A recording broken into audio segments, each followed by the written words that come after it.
శ్రీరామం శ్రీరామం.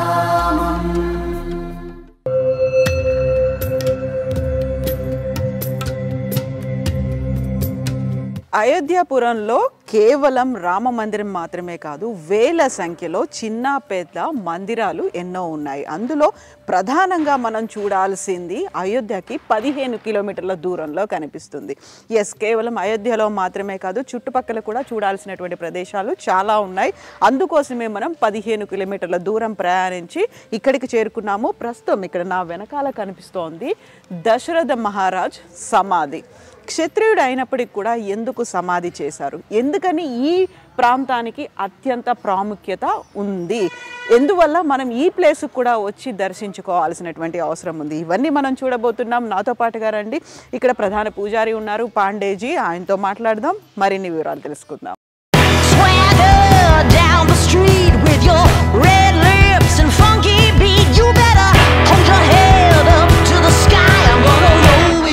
To the day I die.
ఆ కాలంలో త్రేతాయుగంలో వాడినటువంటి అస్త్రాలని ఇక్కడ ఇన్స్టాల్ చేసి పెట్టారు. అయితే ఇన్ని యుగాలు మారి ఇన్ని దశాబ్దాలు అంటే ఇన్ని శతాబ్దాలు అయిపోయినప్పటికీ కూడా ఇప్పటికీ తుప్పు పట్టనటువంటి అస్త్రాల్ని మనం అక్కడ చూస్తున్నాము.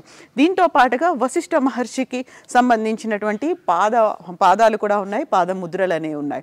సో దీని గురించి ఫస్ట్ మాట్లాడుకుందాము. ఆ తర్వాత దశరథ మహారాజు విగ్రహము, భరత శత్రుఘ్నుల విగ్రహంతో పాటుగా శనికి సంబంధించినటువంటి విగ్రహం.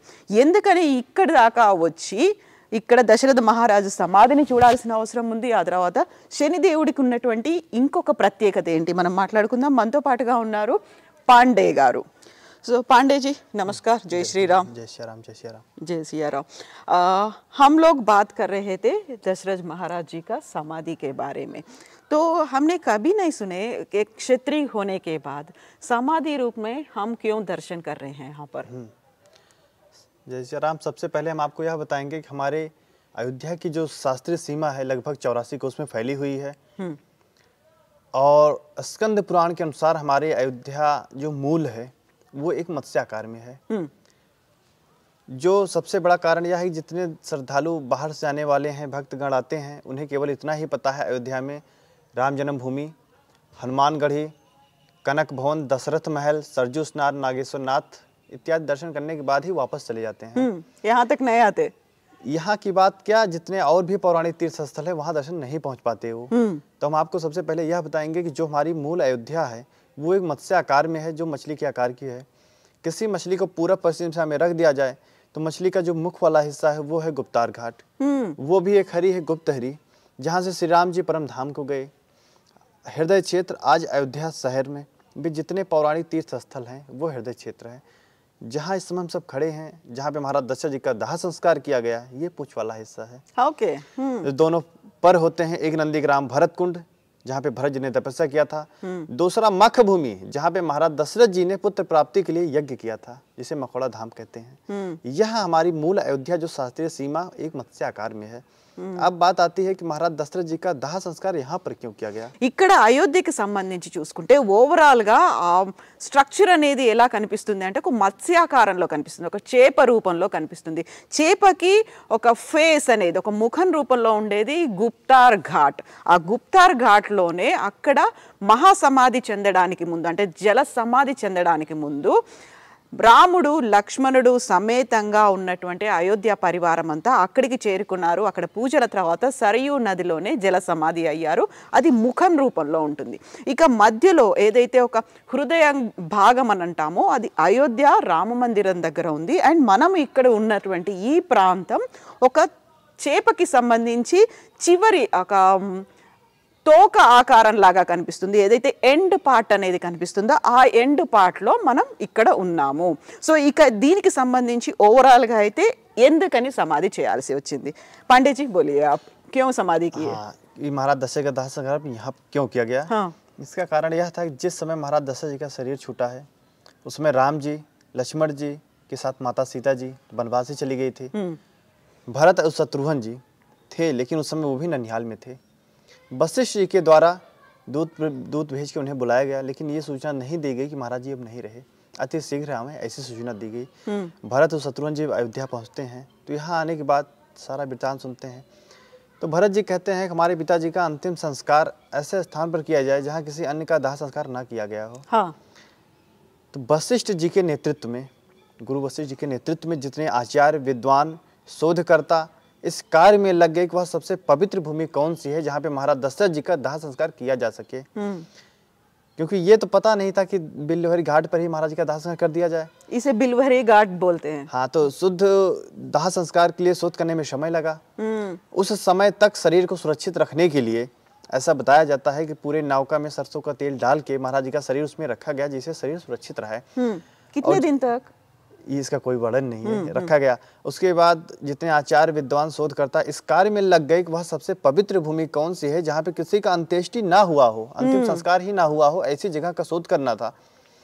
तब शोध करते करते जब यहाँ पर पहुंचे जहाँ पे इस समय हम सब हैं, यह विल्लहरी घाट है। अयोध्या में हमारे 7 हरियाँ हैं, विल्लहरी, चकहरी, चंदहरी, गुप्तहरी, पूर्णहरी, ऐसे 7 हरियाँ हैं। ये विल्लहरी घाट है। तो यहाँ आने के बाद हम सबको पता है कि जब हम कि हिंदू समाज में दाह संस्कार किया जाता है तो चिता में पहले 4 खूंटे लगाए जाते हैं। लेकिन यहाँ पे चक्रवर्ती महाराज दशरथ जी को दाह संस्कार करने के लिए केवल 3 खूंटे की ही पवित्र भूमि मिली थी, जहाँ पे किसी का अंतिम संस्कार नहीं हुआ था। चौथा ऐसा जगह था जहाँ पे किसी न किसी का दाह संस्कार पहले से हो चुका था। దశరథ మహారాజ్ అక్కడ మరణించిన తర్వాత అప్పటికి వనవాసానికి రాముడు లక్ష్మణుడు సమేతంగా సీతామాత కూడా వెళ్ళింది. మరణించిన తర్వాత ఆ మరణ వార్తని రాముడికి చేరవేయలేదు. అయితే భరత లక్ష్మణులు శత్రుఘ్నుడు అండ్ భరతుడు మాత్రం అంత్యక్రియలకు సంబంధించినటువంటి ఏర్పాట్లు చేశారు. అందులో భాగంగా వశిష్ఠ మహర్షిని అడిగారు ఎక్కడ అంత్యక్రియలు చేస్తే బాగుంటుంది, అక్కడ ఒక పరమ పవిత్రమైనటువంటి స్థలంలో చేయాలి, అంతకు ముందు అక్కడ ఎవరి అంత్యక్రియలు జరగకుండా ఉన్నటువంటి ప్రాంతంలో చేస్తే మంచిది అని. ఆ సమయంలో వెతుకుతూ ఉన్నప్పుడు ఈ ప్రాంతం దొరికింది. అయితే ఈ వెతకడానికి కూడా సమయం పట్టింది కాబట్టి అందులో ఇక దశరథ మహారాజు భౌతిక కాయం పాడైపోకుండా ఉండడానికి ఆవ నూనెలో దాన్ని అలా భద్రపరిచి ఉంచారు. ఆ తర్వాత ఇక్కడి ప్రాంతం దొరికింది. ఇక్కడ కేవలం 3 అడుగుల ప్రాంతమే దొరికింది. ఆ తర్వాత 4వ అడుగుగా భరతుడు దాన్ని శుద్ధి చేసిన తర్వాత ఇక్కడ అంత్యక్రియలు జరిగాయి. అయితే భవిష్యత్ తరాలకు కూడా తెలియాలనే ఉద్దేశంతో ఇక్కడ ప్రతీకాత్మకంగా అంటే మనం దాన్ని ఊహించుకునే విధంగా ఊహాజనితంగా ఉండడానికి ఇక్కడ జరిగింది అని భవిష్యత్ తరాలకు చెప్పడానికి ఇక్కడ సమాధి రూపంలో చెప్పారు. అండ్ ఇంతకుముందు మనం మాట్లాడుకున్నట్టుగా రామ లక్ష్మణ భరత శత్రుఘ్నుల పాదముద్రికలు ఉన్నాయి. ఆ తర్వాత పిండ ప్రదానం చేసినట్టుగా పిండాలు ఉన్నాయి. ఇది వశిష్ఠ మహర్షి పాదముద్రలు అనేవి మనకు కనిపిస్తున్నాయి. ఆ తర్వాత త్రేతాయుగంలో వాడినటువంటి ఆయుధాలు కూడా ఉన్నాయి. అప్పటి నుంచి తుప్పు పట్టకుండా ఉన్నటువంటి ఆయుధాలని మనం ఇక్కడ చూస్తున్నాము. సో ఈ ఆయుధాలని గతంలో వాళ్ళు వాడేవాళ్ళు, అదే ఆయుధాలని ఇక్కడ తెచ్చి ఉంచారు. సో पांडे जी ये क्या है, यहाँ एक शिवलिंग भी है और यहाँ भी पाद मुद्राएं हैं. ये महाराज जी का ये तो पौराणिक समाधि स्थल है, ये शिवलिंग है, ये राम जी का चरण चिन्ह है, ये अलग से. ये दूसरा चीज है, वो मेन पौराणिक स्थल वो है. ये डॉक्टर राम अवतार शर्मा जी हैं, दिल्ली के, जो इस समय रामायण सर्किट के अध्यक्ष भी हैं. जहाँ जहाँ चरण पड़े रघुवर के, जहाँ जहाँ राम जी गए हैं या लौट के वहाँ से आई हैं, उन्होंने राम जी का चरण चिन्ह वहाँ लगवाया है. రామ లక్ష్మణ సమేతంగా సీతామాత, రామ లక్ష్మణులు సీతామాత కలిసి లంకాపురి నుంచి అయోధ్యకి వస్తారు. ఆ రోజునే ఒక దీపావళిగా సెలబ్రేట్ చేసుకుంటారు. అయితే అదే రోజు తెలిసింది కాబట్టి రాముడు లక్ష్మణుడు సమేతంగా ఇక్కడికి వచ్చారు, పిండ ప్రదానం చేశారు, ఇక్కడ నమస్కరించారు. సో దానికి సంబంధించినటువంటి పాదముద్రలు అనేవి కనిపిస్తున్నాయి. ఇక ఇది ఈ ప్రాంతానికి సంబంధించి, ఈ సమాధికి సంబంధించినటువంటి ఇంపార్టెంట్ పాయింట్. అయితే మనకి కనిపిస్తున్నటువంటి టెంపుల్కి సంబంధించి కూడా ఇంకొక విశిష్టత ఉంది, దాన్ని కూడా మనం మాట్లాడుకుందాము. ఇక్కడ దశరథ మహారాజు కనిపిస్తాడు విగ్రహం రూపంలో. అయితే విగ్రహానికి కుడి ఎడమల్లో భరత శత్రుఘ్నుల విగ్రహాలు కనిపిస్తాయి. దీంతో పాటుగా వశిష్ఠ మహర్షి విగ్రహం కూడా ఇక్కడ కనిపిస్తుంది. సో ఈ ప్రత్యేకత గురించి కూడా మనం మాట్లాడుకోవాలి. సో మనకు ఎదురుగా కనిపిస్తోంది దశరథ మహారాజు విగ్రహం, ఆ తర్వాత భరత శత్రుఘ్నుల విగ్రహాలు కూడా కనిపిస్తాయి. సో पांडे जी, इसका पुराण प्रामुख्यत क्या है? बीच में महाराज दशरथ जी हैं, हाँ, बगल भरत और शत्रुघ्न जी हैं, ये गुरु वशिष्ठ विराजमान है. क्योंकि उस समय राम जी लक्ष्मण जी वनवासी चले गए थे, तो इसलिए उनके विग्रह यहाँ पे नहीं है महाराज जी की. అప్పుడు వనవాసానికి వెళ్ళారు కాబట్టి రామలక్ష్మణులు లేరు, ఇక్కడ వశిష్ఠ మహర్షి ఉన్నారు. ఆ తర్వాత దశరథ మహారాజు భరత శత్రుఘ్నుల విగ్రహాలని ఇక్కడ కుడి ఎడమల్లో ప్రతిష్ఠించారు. उसके बाद इस स्थल पे दर्शन पूजन करने का सबसे बड़ा महत्व है. अगर शनि ग्रह से कोई पीड़ित है, 7.5 या महादशा अगर किसी के ऊपर चल रही है, तो यहाँ दर्शन पूजन करने से शनि जी की विशेष शांति होती है, जिसका वर्णन ये पद्म पुराण में है. ఓకే.